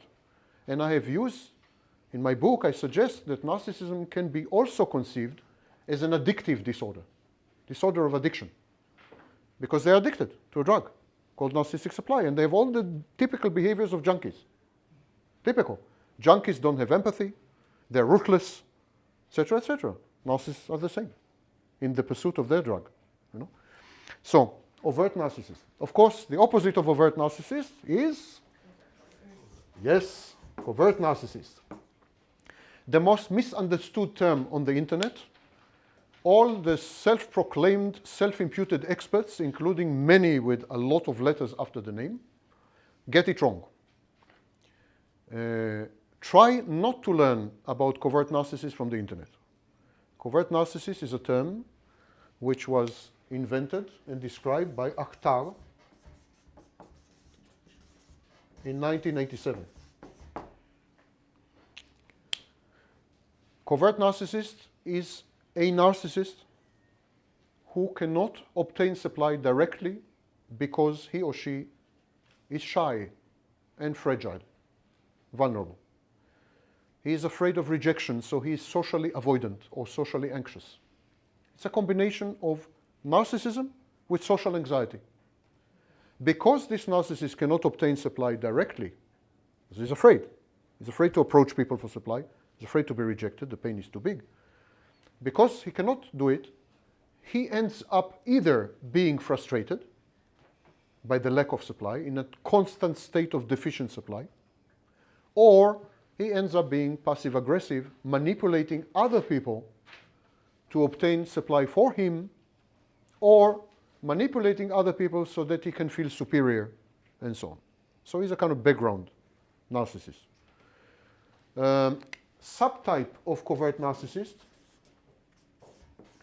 is my invention, my coinage, inverted narcissist. Inverted narcissist, which is not a commonly accepted, not commonly accepted in the literature. A warning. It's my coinage, not accepted. Many of the things that I suggested are now accepted. And if you go to my media kit, you will see that I'm quoted in hundreds of articles, cited hundreds of articles. So it's no longer true that I'm not mainstream. I'm definitely mainstream. But inverted is not accepted. Inverted narcissist is a covert narcissist who obtains supply by manipulating a classic narcissist. So for example, take for example a wife and a husband. The wife is a covert narcissist, an inverted narcissist, sorry. The wife is an inverted narcissist. The husband is a classic narcissist. The wife derives her supply from the accomplishments of the classic narcissist. So if the classic narcissist becomes prime minister, the wife derives vicarious narcissistic supply from the fact that she is married to the prime minister. Not directly, through him. It reminds me of Germany in the 19th century. There was Herr Doktor and Frau Doktor. Mm-hmm. The wife of the doctor, even if she was a peasant who couldn't write her name, was Frau Doktor. Mm-hmm. It's the same in Hungary at the moment. Right. So she vicariously became a doctor, you know? That was her vicarious supply. So inverted. It's a lift. Hmm? They take a lift. So I believe Yeah. only those who are Free rider. in the beginning and PhD at the back. This is now on. So that's the inverted narcissist, and I compare it to the sun and the moon. The moon shines, but it's reflected light from the sun. So she's the sun. I mean, the inverted narcissist is the sun, and the covert narcissist, inverted narcissist is the moon, and overt narcissist is the sun. Beginning to be late, beginning to be tired. Just, he told me once that I was inverted. I said, I'm sorry, but I'm not Jackie Kennedy. She is typical, I mean, a very good example for inverted narcissist. What about Trump's wife? No. Oh, no. And She's Kennedy Slovenian, himself she's would be the smart. overt. If she's inverted, then he would be the overt narcissist. But not Trump's wife. Yeah, what's her No. Yeah, she's reticent. Okay. She's pretty reticent. Yeah. She doesn't seek supply or anything. But Next types are somatic and cerebral. This has been accepted. It's also my invention, but has been accepted. As opposed to inverted. By the way, inverted also has been accepted, but it was renamed. It's now called co-narcissist. Co-narcissist. Like CO. cohabitant. Yes, co-narcissist or codependent narcissist. So actually inverted has been accepted, but with a different name. Somatic and cerebral. So the guy who now is the name of the game in inverted narcissism or co-narcissism is Ellen Rappaport, if you are interested. Okay. Somatic and cerebral simply narcissists who derive supply by using their body. So they bodybuild, they have a lot of sexual conquests. So they use their body to obtain supply, or they use their mind to obtain supply. It's a simple instrumental issue. It's not actually a clinical typology or psychodynamic typology, because it's very superficial. It's simply which instrument you use to obtain supply. Something I did not invent, sorry about that.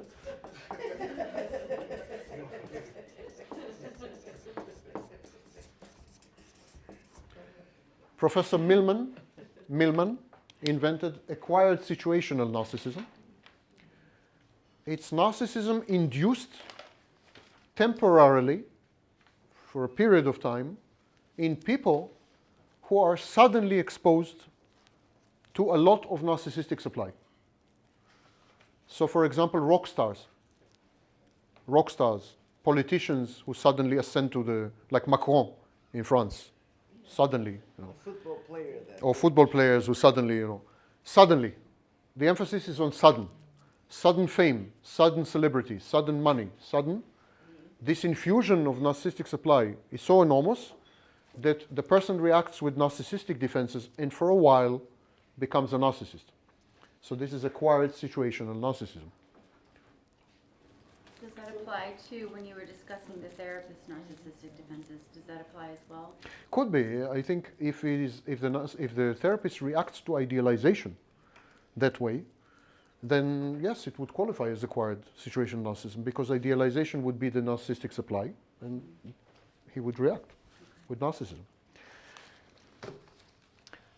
Next is a relatively new terminology by Westin, and important part of the terminology, because there's a few others which are not very important, but very important one and something that caught on, is high-functioning narcissist. High-functioning or exhibitionist narcissist. High-functioning. Today everyone uses high-functioning. High-functioning narcissist is a narcissist whose narcissism is adaptive even in adulthood. A narcissist who leverages his narcissism, uses his narcissism to accomplish a lot. And really, not tongue-in-cheek, an example is Donald Trump. I have no doubt, I've never, of course, diagnosed him, thank God, but I have no doubt that he's a narcissist. I would be shocked if he's not a malignant narcissist, but he's definitely a high-functioning narcissist. He ended up being president of the United States. And he ended up being president of the United States partly, in big part maybe, by leveraging his narcissism. His narcissism was up front and center. It was the thing that attracted people to him, among others, but one of the things that attracted people to him and made them vote for him, etc., etc. Do you say psychopath as well or not? There is a concept of high-functioning psychopaths. So high-functioning narcissist was first suggested by Westin, and then later work by Macoby. And the high-functioning psychopath was first suggested by, what's his name? Kevin Dutton. And Kevin Dutton's work is essentially constructed around my concept of cold empathy. So if you read his book, the first or second chapter or something is about cold empathy. And he goes from cold empathy and develops the concept of high-functioning psychopath. He said if psychopaths have this ability to find out the vulnerabilities and manipulate people by pushing their buttons, that's adaptive. In certain situations, it's adaptive. So we would want to have psychopathic surgeons, psychopathic political leaders, psychopathic military leaders, he says. So yes, today high functioning is the name of the game, and I even saw on American cable shows where all kinds of psychologists appear and say narcissism is adaptive, it's very good, we need narcissists, high functioning narcissists form the core of our accomplishments as a nation. They are the major chief executive officers, they're the major politicians, they're major military leaders. We need these people. They foster progress, they engender progress.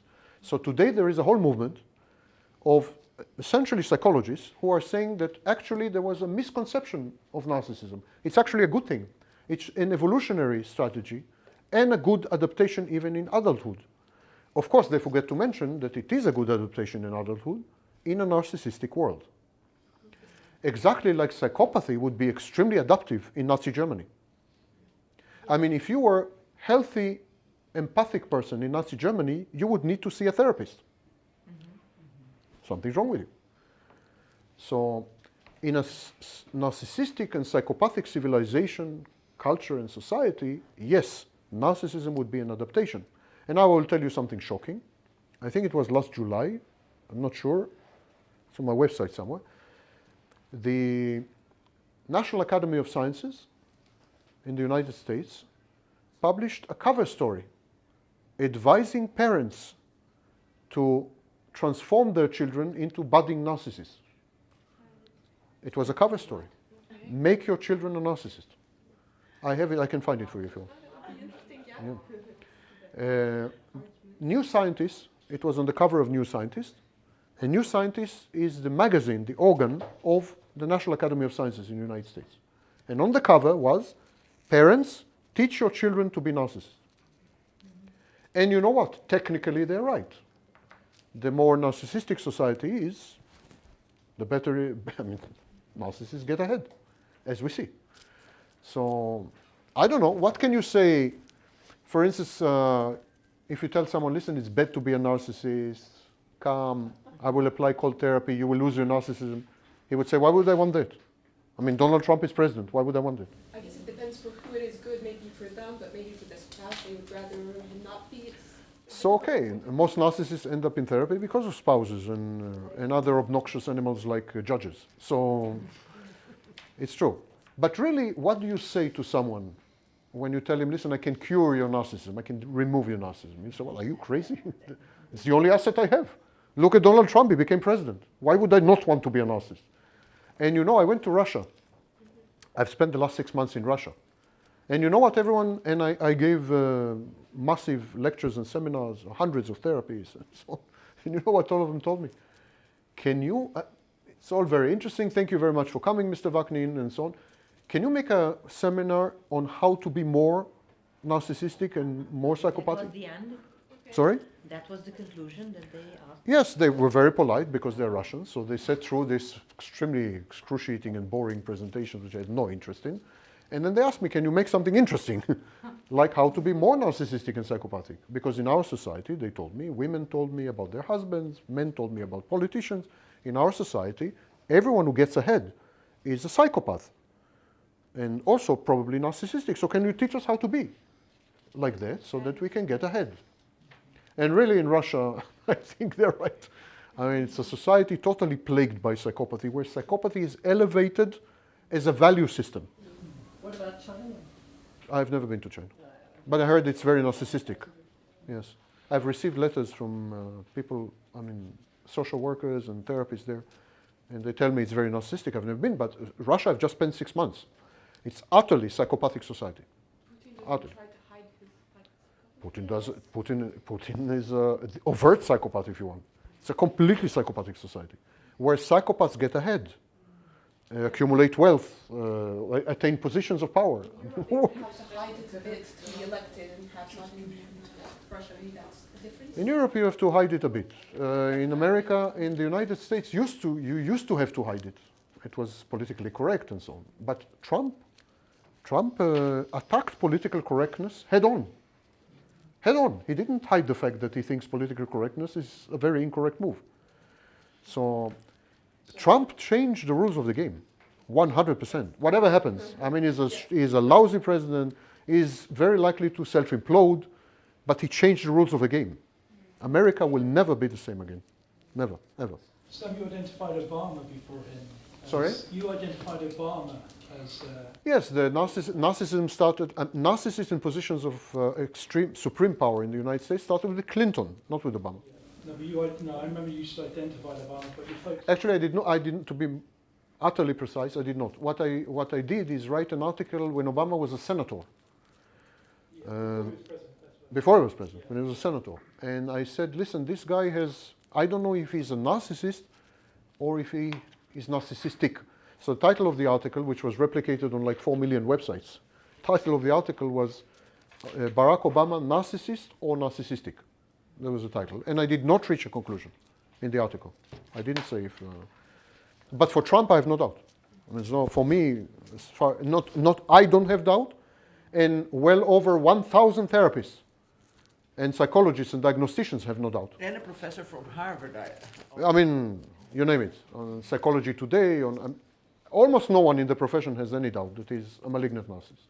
Almost no one. But look, he's president of the United States. Why would any child in the United States not want to be Donald Trump? He has a beautiful wife. He has a very big jet. He is president of the United States. He's a multi-billionaire. Why? Give me one reason not to be Donald Trump, except the hair, of course.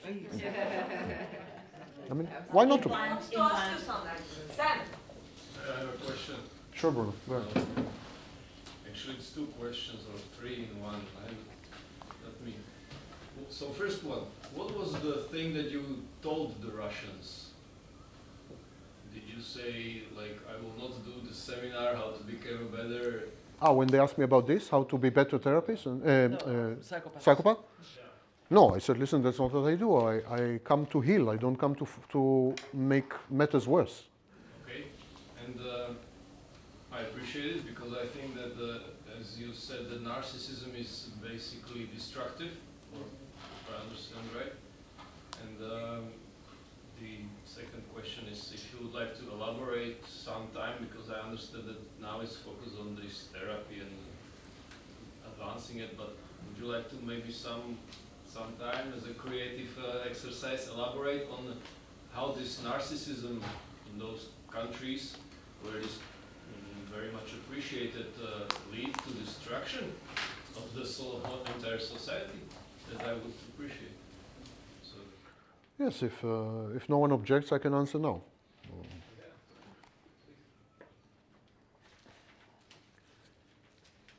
Narcissism is predicated on misreading reality.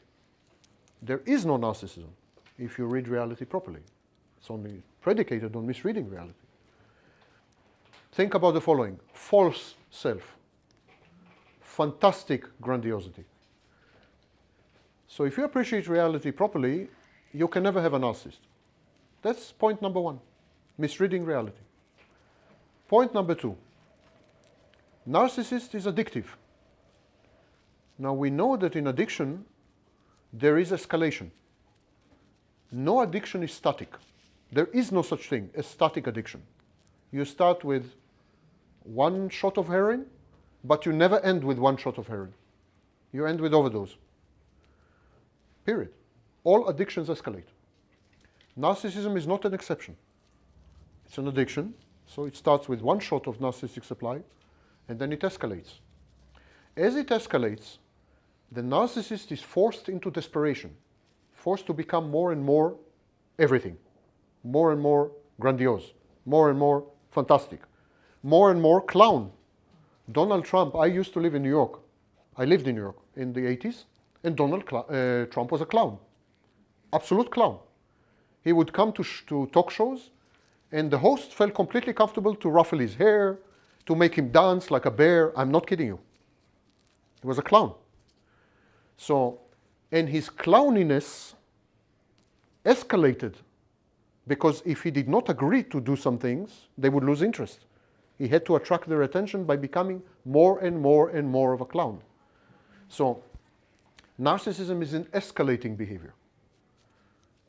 Point number three, narcissism is always at the expense of someone. Always, by definition. Even if you only talk about narcissistic supply, you are forcing another person to give you supply. Very few people give supply willingly. You have to manipulate them, coerce them, threaten them, bribe them, something. It's not, people don't give supply normally. So it is a behavior that requires the manipulation and exploitation of other people. Indeed, in the DSM-4, exploitation is one of the diagnostic criteria. So it comes at the expense of other people. Fourthly, it is not a cooptative or collaborative endeavor. Let me explain. If everyone becomes a narcissist, who will give supply? So it is a self-limiting strategy. In other words, only a very small group of people can become narcissists, because if it spirals out of control and everyone becomes narcissist, it will be hell. War. War. War. War, conflict, hell. So narcissists, when entire societies become narcissistic, the number of available sources is reduced, and narcissists are forced to look outside for new sources, which, if we are talking about a nation, can lead to armed conflict. And of course, the best example is Nazi Germany. So narcissism, by definition, at a certain point becomes violent and aggressive. By definition. It is the dynamic of the disorder, because you deplete the sources of supply, ultimately. By the way, you deplete the sources of supply by also automatically, because, for example, if you are with you have a wife, and she is your source of supply. After some time, she gets tired, she breaks down, she walks out, walks away. Sources of supply all the time vanish, and the need to replenish them is very, very strong. And finally, narcissist punishes himself severely when he fails to obtain supply. When he cannot uphold the grandiose, fantastic self-image, something called the inner critic, or used to be called superego, kicks in and punishes the narcissist. So narcissists undulate, vacillate between supreme grandiosity and supported grandiosity and narcissistic supply and so on, but when they fail, when they have deficient supply, they punish themselves. And this is known as inner critic or superego function. And they punish themselves mercilessly and sadistically. Now, if you clean the streets in Vienna and you punish yourself sadistically, the worst outcome is that there will be a lot of garbage in the street. But if you are Donald Trump and punish yourself sadistically, the worst outcome will be nuclear war. That's the difference. If you were in Germany sweeping snow and you didn't get supply as a narcissist, your punishment would be not to sweep the snow. But if you were Adolf Hitler and you didn't get supply, the punishment was the destruction of Europe. And here's the point. Punishment is inevitable. Why is it inevitable?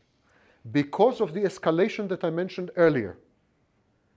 You need one dose. You get it. You're happy. Then you need 2. Can you get 2? Yeah, I can get 2. You're still happy. Then you need 3. Now it becomes a bit more difficult.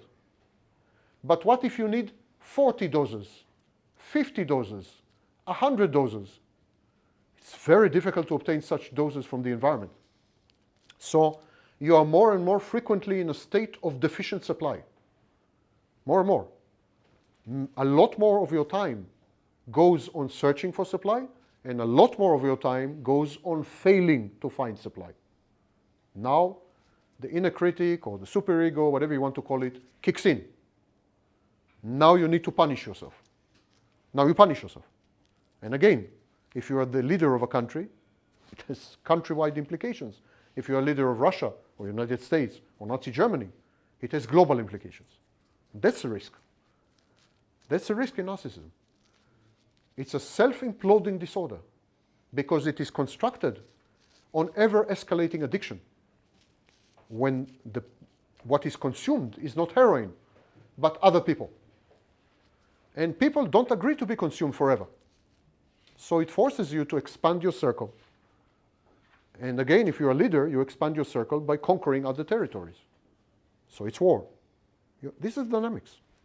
These are the dynamics. Erich Fromm was a brilliant psychoanalyst. And Erich Fromm analyzed both Adolf Hitler and Joseph Stalin.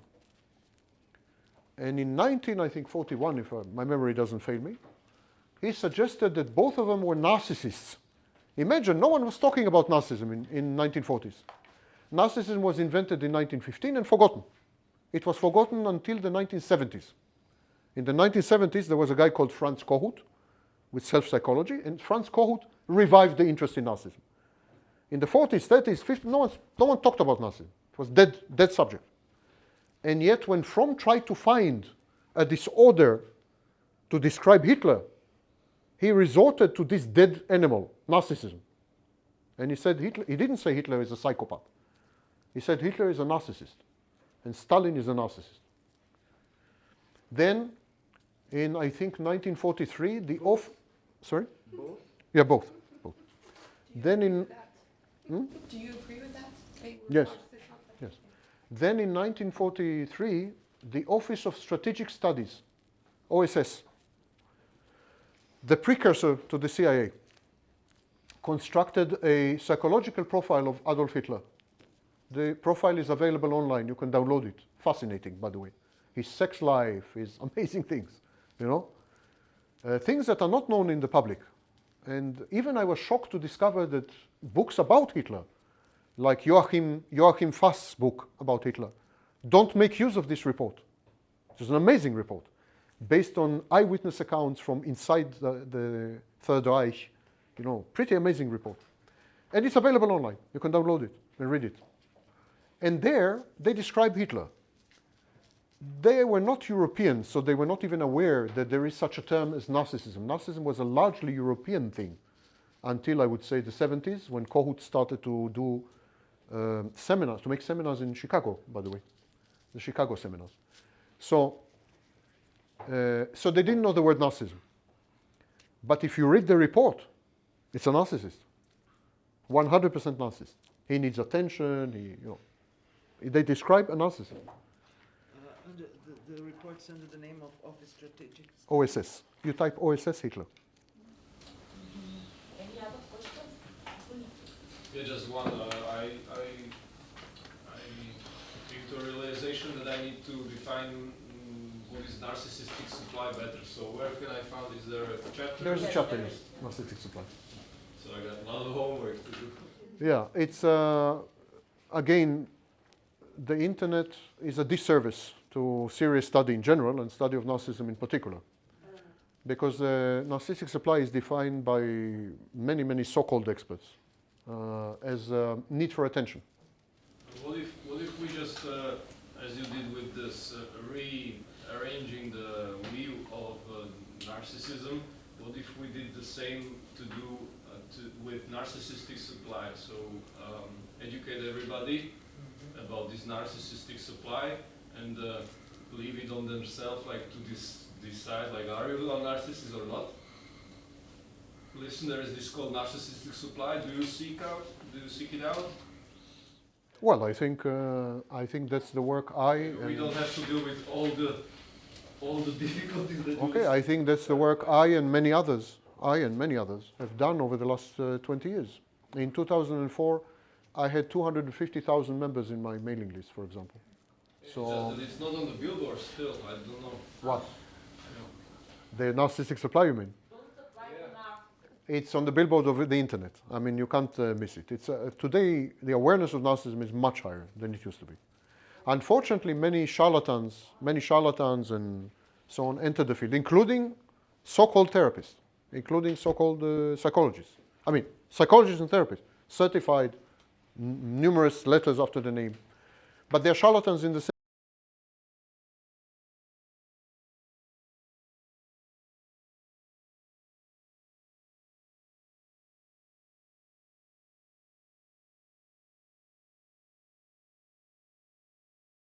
became a pejorative term or derogatory term or an insult that you hurl at other people when you don't like them, and narcissistic supplies attention, and covert narcissist is a hideous, monstrous manipulator, and all kinds of other bullshit. So either you need to vet your sources. Maybe if you want to learn more, you should go to scholar.google.com, and try to read only academic articles. Because today I would not trust any source on the internet, not one.